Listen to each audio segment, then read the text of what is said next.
Hello everyone.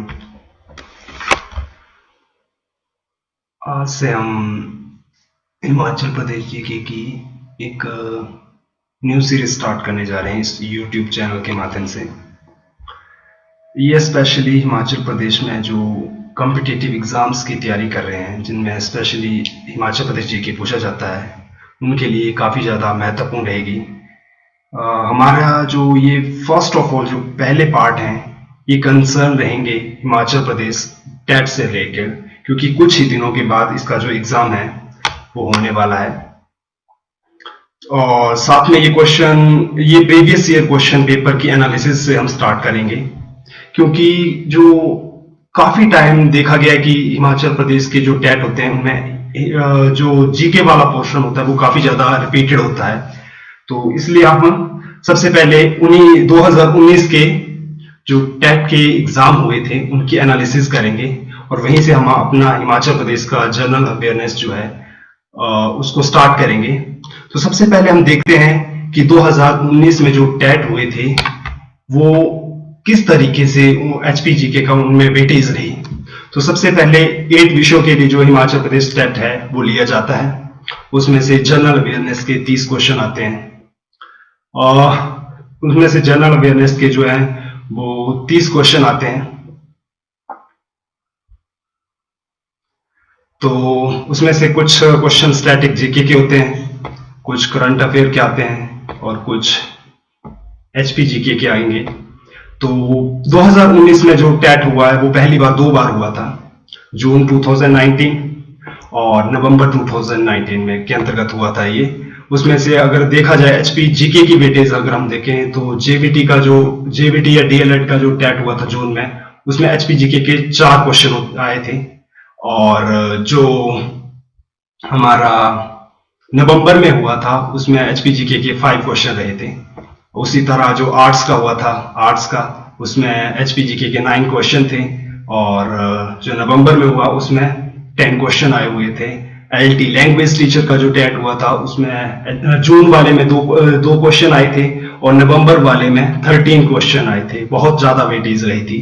Shastri वाले में जो जून वाला था उसमें 1 क्वेश्चन आया होता है एचपीजीके का, और जो नवंबर में हुआ उसमें 2 क्वेश्चन आए हुए थे। मेडिकल का जो टेट हुआ था टीजीटी के लिए, उसमें एचपीजीके के 7 क्वेश्चन थे आउट ऑफ 30, और नवंबर वाले में भी 7 क्वेश्चन ही आए थे। और नॉन मेडिकल का जो हुआ था उसमें एचपीजीके जून वाले में 6 क्वेश्चन आए हुए थे, और नवंबर वाले में 11 क्वेश्चन आए हुए थे। तो काफी ज्यादा वेटेज रहती है। उसी तरह पंजाबी के अंतर्गत 9 क्वेश्चन आए थे जून वाले में, और 10 क्वेश्चन आए थे नवंबर 2019 के टेट के एग्जाम में। उर्दू के लिए हमारे पास क्वेश्चन पेपर अवेलेबल नहीं हो सके, इसके लिए सॉरी चाहता हूं, इसके बारे में पता नहीं है। लेकिन अगर पंजाबी वाले में आ रहे हैं, पंजाबी लैंग्वेज का जो टेट होता है उसमें अगर आ रहे हैं, तो नेचुरल सी बात है कि उर्दू वाले में भी आएंगे। तो हम प्रीवियस 2019 के पेपरों की एनालिसिस करेंगे, उनको एनालिसिस के साथ देखेंगे कि किस तरीके के, किस स्तर के क्वेश्चन जो है वो पूछे जाते हैं, और उनकी जो है वो एनालिसिस करेंगे। तो स्टार्ट करते हैं। और एचपी टेट जो नवंबर 2019 में हुआ था उसमें जो है एचपीजीके के 4 क्वेश्चन पूछे गए थे। 4 यानी कि 30 में से जनरल अवेयरनेस और ईवीएस सेक्शन में से 30 क्वेश्चन आते थे, तो उसमें से 4 क्वेश्चन एचपीजीके के थे। तो स्टार्ट करते हैं। पहला क्वेश्चन ये आया हुआ था कि हिमाचल प्रदेश की सबसे लंबी नदी कौन सी है। तो नेचुरल सी बात है, ये सबको पता ही होगा कि सतलुज। लेकिन सिर्फ हमने क्वेश्चन डिस्कस नहीं करने हैं, इसके अलावा इस क्वेश्चन से रिलेटेड कौन कौन से क्वेश्चन बन सकते हैं वो भी हम इसी वीडियो में डिस्कस करते हुए चलेंगे, ताकि नेक्स्ट टाइम जो है वो जो आने वाले एग्जाम है, सो इससे रिलेटेड अगर कोई इस प्रश्न से संबंधित कोई अन्य प्रश्न बनता है तो वो हमसे छूटे ना, ये गलत ना हो। तो वो भी साथ में डिस्कस करते हुए चलेंगे। तो क्वेश्चन था कि हिमाचल प्रदेश की सबसे लंबी नदी कौन सी है, लॉन्गेस्ट रिवर ऑफ एचपी, ये कौन सी है। तो ये है रिवर सतलुज, और जनरली इसकी जो लंबाई है वो है 1448 किलोमीटर। 1448 किलोमीटर अगर पूरी लेंथ की इसकी बात करें। लेकिन हिमाचल प्रदेश में ये सिर्फ 320 किलोमीटर का सफर जो है वो तय करती है, 320 किलोमीटर। और हिमाचल प्रदेश में बहने वाली 5 मेन नदियों में से सबसे लंबी नदी है। ठीक है, अब हम इससे रिलेटेड क्या क्या क्वेश्चन और पूछे जा सकते हैं। मैक्सिमम टाइम इसके प्राचीन नाम से जुड़े क्वेश्चन पूछे जाते हैं, प्राचीन नाम। तो वैदिक काल में इसको शतुद्री नाम से जाना जाता था और संस्कृत ग्रंथों में इस नदी को शतुद्र कहा गया है, शतुद्र। अब देखो, शतुद्री और शतुद्र में कंफ्यूज नहीं होना है। वैदिक, मैं याद रखने की आपको एक छोटी सी ट्रिक बताता हूं। देखो, वैदिक जब भी पूछा जाएगा तो काफी ज्यादा वैदिक के ऊपर मात्राएं लगी हुई हैं, तो आपने ऊपर भी मात्राएं रखनी है, शतुद्री। और संस्कृत में संस्कृत के ऊपर मात्राएं नहीं लगी हुई हैं, इसलिए यहां भी मात्राएं नहीं लगी हैं, शतुद्र। ठीक है, इसके बाद हम बात करेंगे इसके उद्गम स्थल के बारे में। तो इसका उद्गम स्थल होता है आउट ऑफ द कंट्री, यानी ये जो नदी है ये ओरिजिनेट होती है तिब्बत से, तिब्बत। ठीक है, तिब्बत। और तिब्बत में कहां से? मानसरोवर झील। ये तिब्बत में बेसिकली 2 लेक हैं, ये है तिब्बत। यहां पर ये 2 झीलें हैं, देखो, राक्सता लेक और मानसरोवर लेक। इन 2 झीलों से मिलकर जो है वो हमारी सतलुज नदी ओरिजिनेट होती है। ठीक है, राक्सताल से ये इस नदी का उद्गम होता है। इसकी अब नेक्स्ट इससे रिलेटेड क्वेश्चन ये पूछा जा सकता है कि इस नदी की ट्रिब्यूटरीज कौन कौन सी, सहायक नदियां कौन कौन सी हैं। इसकी जो सहायक नदी हैं वो है बसपा, बसपा नदी, ये किन्नौर में है। और ये कल्पा में जो है वो सतलुज नदी में मिल जाती है। उसके साथ साथ स्पीति नदी, मैक्सिमम टाइप्स कंफ्यूज होते हैं। स्पीति नदी लाहौल स्पीति के स्पीति से ओरिजिनेट होती है, लेकिन ये किन्नौर की तरफ आती है। और नागमिया या खाब जिसको हम बोलते हैं, नागमिया या खाब नामक वहां पर एक जगह है जहां पर ये सतलुज नदी में मर्ज हो जाती है। उसके साथ साथ नोगली, स्वां, ये डिस्ट्रिक्ट ऊना में है स्वां नदी, और घंबर या समटाइम इसको घामर भी बोला जाता है।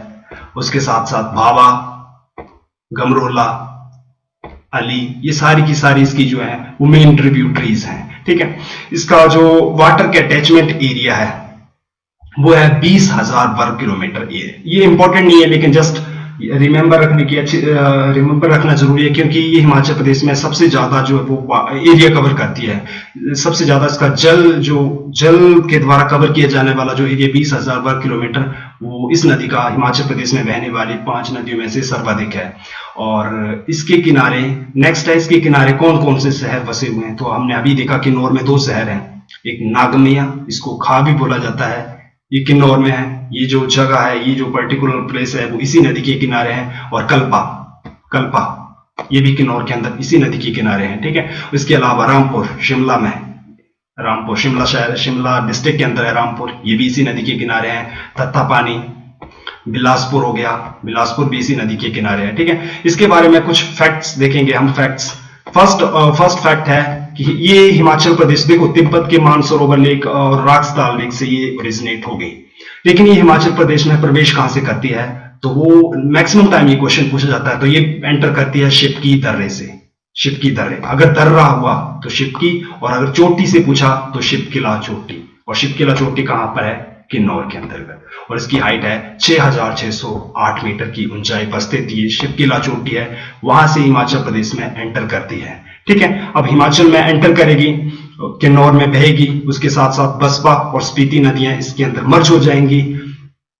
उसके साथ साथ अब ये इसकी धीरे धीरे ये किन्नौर से बहती हुई चौरा नामक स्थान पर ये कहां से एंटर कर जाती है? चौरा नामक स्थान पर ये शिमला डिस्ट्रिक्ट के अंदर एंटर कर जाती है, शिमला। फिर कसोल नामक स्थान से, कसोल जो है वहां से ये एंटर कर जाती है बिलासपुर में। ठीक है, और बिलासपुर में कुछ बहते हुए अंततः ये पहुंचती है भाखड़ा गांव, भाखड़ा गांव, जहां पर इसी गांव में, भाखड़ा गांव में पहुंचती है।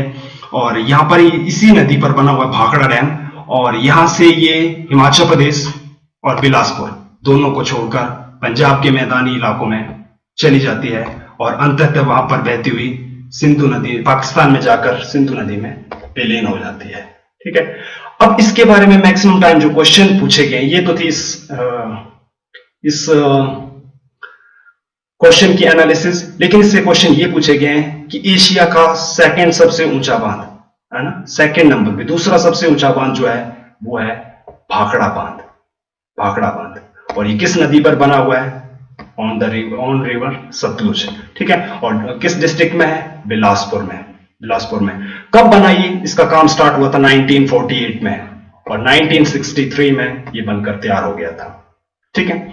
और इसमें जो एशिया का सबसे पहले यही था, लेकिन कुछ समय पहले ही इसको रिप्लेस किया है। जो एशिया का सबसे ऊंचा बांध बना वो बना है टिहरी। टिहरी बांध है उत्तराखंड में। और बेसिकली इससे भी जीके का क्वेश्चन पूछा जाता है कि टिहरी बांध किस नदी पर बना हुआ है, तो वो है भगीरथी।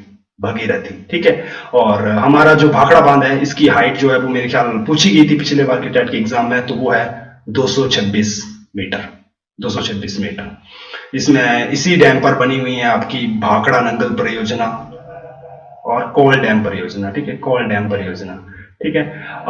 कोल डैम परियोजना ये भी बिलासपुर में सतलुज नदी पर है और विद द हेल्प ऑफ रूस के द्वारा ये बनाई जा रही है। 800 मेगावाट की है ये वाली योजना हमारी एनटीपीसी द्वारा ये निर्मित है। एशिया का, और इससे एक और फैक्चुअल क्वेश्चन ये निकलता है कि एशिया का सबसे ऊंचा पुल कंदरौर का पुल। एशिया का सबसे ऊंचा पुल जो है वो कंदरौर का पुल जो है ये है कंदरौर। एशिया का सबसे ऊंचा ब्रिज कंदरौर ब्रिज, आपको ये फिगर में देखने को मिल रहा होगा कंदरौर ब्रिज। ये कहां पर है? डिस्ट्रिक्ट बिलासपुर में है और ये इसी नदी पर बना हुआ है।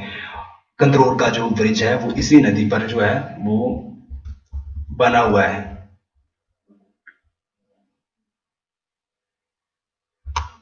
कंदरौर ब्रिज, ठीक है। 60 मीटर की इसकी हाइट है, बिलासपुर में है, सतलुज नदी पर बना हुआ है और 1964 में ये बना था, 1964, ठीक है।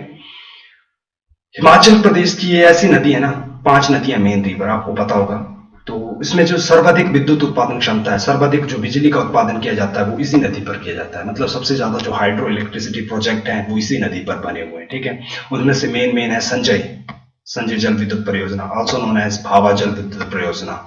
इसकी ये यूनिक सी है बिकॉज इसके बारे में फैक्चुअल क्वेश्चन आपने हमेशा याद रखना है। ये हिमाचल प्रदेश की पहली और मेरे ख्याल एकमात्र भूमिगत जल विद्युत परियोजना है, भूमिगत, ठीक है। उसके साथ लोरी ये जल विद्युत परियोजना ये भी इसी सतलुज नदी पर बनी है। नथप्पा झाकड़ी जल विद्युत परियोजना ये भी किन्नौर और शिमला के बॉर्डर पर बनी हुई है। भाखड़ा नंगल जल विद्युत परियोजना, कोल डैम, ठीक है।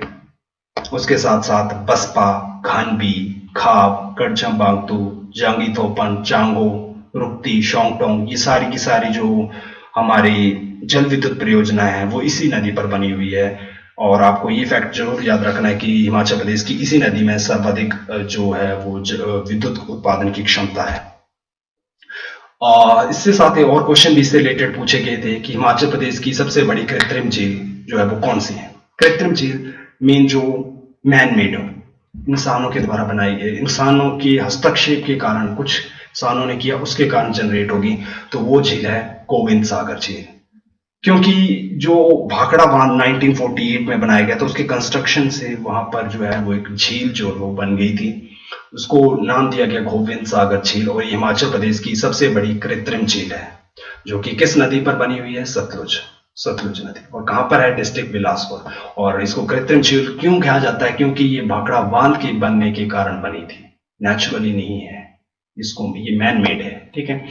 और क्वेश्चन ये भी पूछा गया था कि त्रिगत रियासत जो थी हिमाचल प्रदेश की सबसे पहली या पुरानी रियासत जो थी वो किन दो नदियों के बीच में आती थी? तो वो थी एक रावी और सतलुज।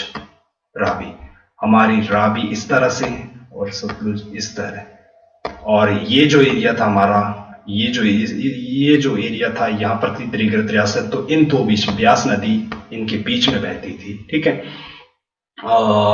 और जिला बिलासपुर, ये भी इंपॉर्टेंट फैक्ट है कि जो सतलुज नदी है वो जिला बिलासपुर को 2 बराबर भागों में बांटती है, 2 बराबर भागों में बांटती है, ठीक है, 2 पार्ट्स। और स्वां नदी ऊना जो वो ऊना डिस्ट्रिक्ट को 2 पार्ट्स में, इक्वल पार्ट्स में डिवाइड करती है।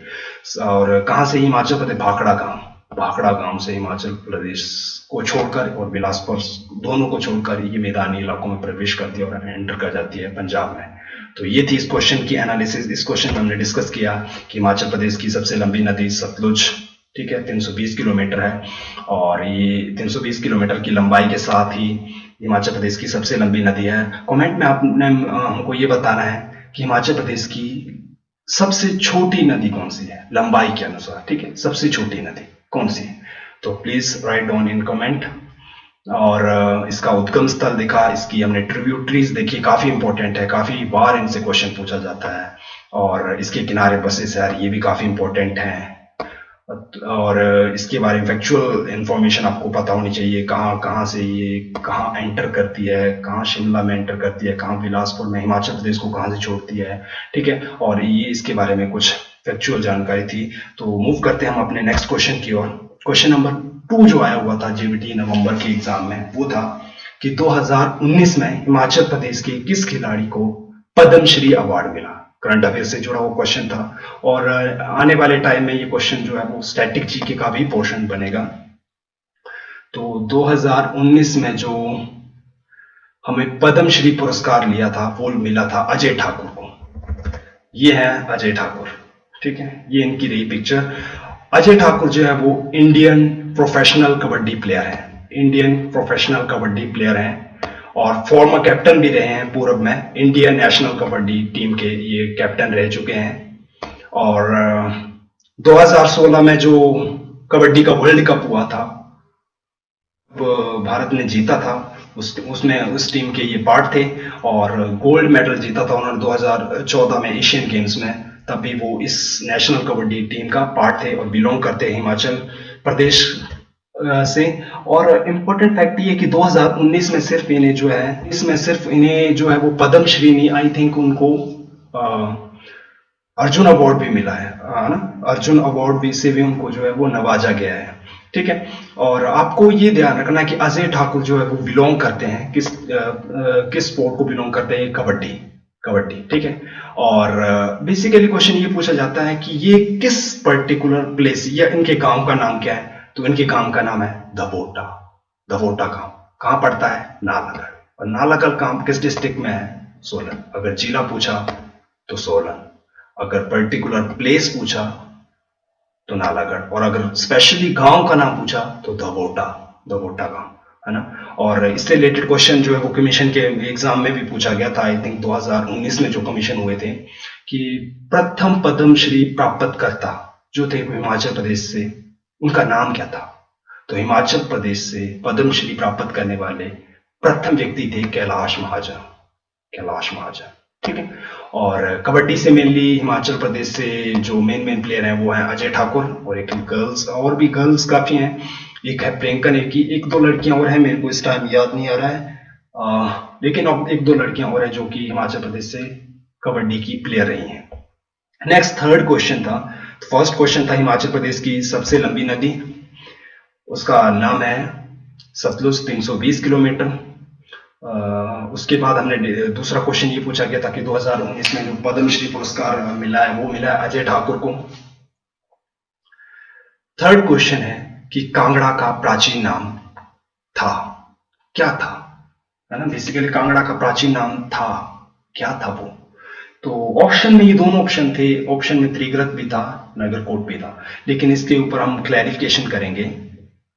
जो कांगड़ा रियासत थी वो हिमाचल प्रदेश की आई थिंक सबसे पुरानी रियासत थी।